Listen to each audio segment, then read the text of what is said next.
हम लोगों ने जंतर मंतर पर बहुत सारा खेल देखा। उस खेल में एक समुदाय था पत्रकारों का, जो हर किसी के मामले में बिना अपनी लालच का, बिना अपनी खुशी का, बिना अपनी अ, विचार किए हुए किसी के में मामले में घुस जाता है।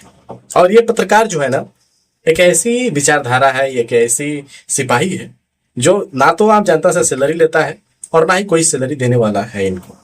बहुत सारे ऐसे पत्रकार हैं जो पर्सनल है, बहुत सारे ऐसे पत्रकार हैं जो रिटायरमेंट हो चुके हैं, और बहुत सारे ऐसे पत्रकार हैं जो अभी नए नए बन रहे हैं।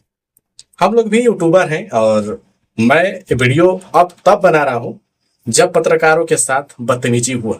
कहां पर? कि जंतर मंतर प्रोटेस्ट पर। वहां पर हजारों नहीं लाखों लोग पहुंचे थे। मान लेते हैं सबकी विचारधारा अलग होती है, और कहने का और सुनने का दोनों चीज, मतलब एक जिगरा होना चाहिए, और सुनने का भी और बोलने का भी। आपके पास अगर क्षमता है तो आप भीड़ में जाइए, अन्यथा आप किसी को मार या पीट नहीं सकते। 127 केस आए हैं जंतर मंतर प्रोटेस्ट से, जिसमें यह हुआ है कि मारपीट हुआ है, चाहे महिला पत्रकार हो या फिर जेंट्स पत्रकार हो। गाली गलौज हुआ है, चाहे वो महिला पत्रकार हो या फिर जेंट्स पत्रकार हो। उसके साथ उसका मोबाइल कैमरा छीन लेना, चाहे वो महिला पत्रकार हो या फिर जेंट्स पत्रकार हो। उसके साथ धमकी उसको मिली, उसको परिवार वालों को, चाहे वो महिला हो या फिर जेंट्स हो, या फिर किसी भी पार्टी को सपोर्ट करता हो, लेफ्ट राइट फेस अपर ऊपर नीचे, जो भी कंपनी हो, जो भी पार्टियां, सबकी विचारधारा अलग है। ऐसा नहीं है कि जो पत्रकार होते हैं उनका विचारधारा नहीं होता है, उनका भी विचारधारा होता है। लेकिन ऐसा नहीं है कि आप अपनी भड़ास निकालने के लिए उस व्यक्ति को पीटना स्टार्ट कर दें, उसको मारना स्टार्ट कर दें, और भले उसकी गलती ना हो। कई बार क्या हुआ कि जो बड़ी बड़ी चैनल है, उनके जो कार्यकर्ता है या उनके वर्कर हैं कहें, या फिर उनके छोटे पत्रकार कहें, वो पहुंचते हैं मौका पर, और जब जाते हैं वहां पर वीडियो बनाने, वहां पर बातें करने, तो लोग उन्हीं के साथ बदतमीजी, उनके साथ गाली गलौज, उनके साथ मारपीट, और यहाँ तक कि ये भी देखा गया कि उनका मोबाइल और कैमरा भी छीन लिया गया। अब जरा सोचिए, इस आधुनिक भारत में, इस नए वाले भारत में, जब पत्रकार सुरक्षित नहीं है तो और कौन सुरक्षित हो सकता है। और सबसे बड़ी बात, हम लोग सबकी बात उठाते हैं, सबकी आवाज उठाते हैं। हम भले यूट्यूबर हैं, हम सबकी आवाज उठाते हैं। हमारे से जितना होता है हम कोशिश करते हैं कि उसका भी आवाज उठा दें, उसका भी आवाज उठा दें, जितना जरूरी होता है होता है। ऐसा नहीं है कि हर खबर को हम कर पाएंगे या सभी लोग कर पाएंगे।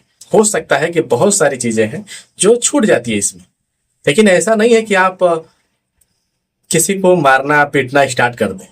ठीक है भाई, उसकी विचारधारा है, वो अपना, आप भी स्वतंत्र हैं, आप भी अपने बातों को रख सकते हैं उसी के वीडियो में जाकर, उसी के माइक पर जाकर। लेकिन ऐसा नहीं कर सकते कि आप उसी के माइक पर उसी को गोदी मीडिया, फला मीडिया और ढिमकाना मीडिया। कल हमने देखा अजीत अंजुम है, उनको भी लोग बदतमीजी उनके साथ किए, उनको परेशान किया गया, उनको गाली गलौज किया गया, उनसे यहाँ तक कि हाथापाई सब कुछ हुआ। हो सके तो कोई मार भी दिया होगा, चाहे वो लेफ्ट का हो या फिर राइट का हो, चाहे वो सामने वाले पार्टी का सपोर्टर हो या फिर विपक्ष का हो या पक्ष का हो, किसी का भी सपोर्टर हो सकता है। ऐसा नहीं कि पत्रकार कोई भूत प्रेत है जो किसी को सपोर्ट नहीं कर सकता, कर सकता है। लेकिन सबसे बड़ी बात यह है कि हम लोग सबकी आवाज उठाते हैं, और जब हमारे ऊपर पड़ता है, जब हमारे ऊपर कोई आ जाती है, हमारे ऊपर कोई दिक्कत आती है, तो हमारे साथी, हमारे मित्र, हमारे सहयोगी, हमारे जितने पत्रकार होते हैं, एक साथ खड़े नजर नहीं होते। उनकी विचारधारा अलग हो जाती है, और तब जाकर सामने वाली पार्टी अपना जो उनको मन में आता है वो सो कर पाते हैं। वो लोग मारना पीटना, गाली गलौज देना, धमकी देना। विचारधारा, मैंने बताया ना कि विचारधारा लेफ्ट राइट हो सकता है, लेकिन इतना लेफ्ट राइट मत रखिए कि सामने वाला मार खा रहा हो और बगल का पत्रकार वहीं पर खड़ा होकर उसका वीडियो बना रहा हो और छुड़ाने तक न जाए। फिर कहां से ये पत्रकारिता होगी और कहां से बचाव होगा लोगों का। मानते हैं कुछ लोग पहुंच जाते हैं इस प्रकार से, मतलब वहां पर परेशान करने के लिए, लोगों को मारने के लिए, पीटने के लिए। लेकिन आज अपनी आवाज नहीं उठाएंगे तो फिर हजारों लोगों की जो आवाज उठा रहे हैं उसका क्या मतलब है? कि आप पर जब विपद पड़ेगा तो फिर आपका आवाज कौन उठाएगा? सोचने और समझने की बात है। मेरा वीडियो बनाने का केवल पर्पस एक ही है कि पत्रकार साथी जितने भी हैं, जितने लोग हैं, आप अपने लिए केवल कर रहे हैं वो तो बढ़िया है, ठीक है, आप मार खाएं चले जाएंगे, बढ़िया हो जाएगा।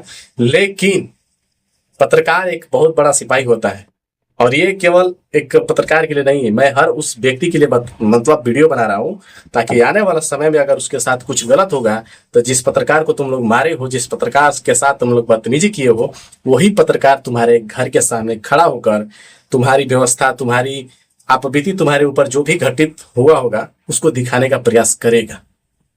मान लेते हैं थोड़ा बहुत इधर उधर हो सकता है, लेकिन ऐसा नहीं है कि हर पत्रकार गलत ही गलत है, चाहे वो किसी भी पार्टी से बिलोंग करता हो। वो भी, उसको भी वोट देने का अधिकार है, उसको भी अपना मत रखने का अधिकार है, आपको भी रखना है। आप उसके माइक पर जाइए, वीडियो बनवाइए, अगर वो गलत बोलता है उसको गलत साबित करिए बातों से, न कि लातों और घूसों से।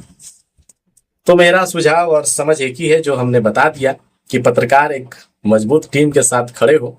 नहीं तो हमने बलिया में एक ऐसा भी पत्रकार देखा जिसके घर पर लाठी डंडे चले, उसके ऊपर एफआईआर हुई, पुलिस पहुंची, गिरफ्तार हुआ, और उसके बाद से मामला फिर शांत हो गया। और ये मामला हुआ क्यों वो जान लो पहले। सबसे बड़ी बात, उसने किसी प्रधान के खिलाफ, मतलब सड़क को लेकर, नाले को लेकर वीडियो बना दिया था।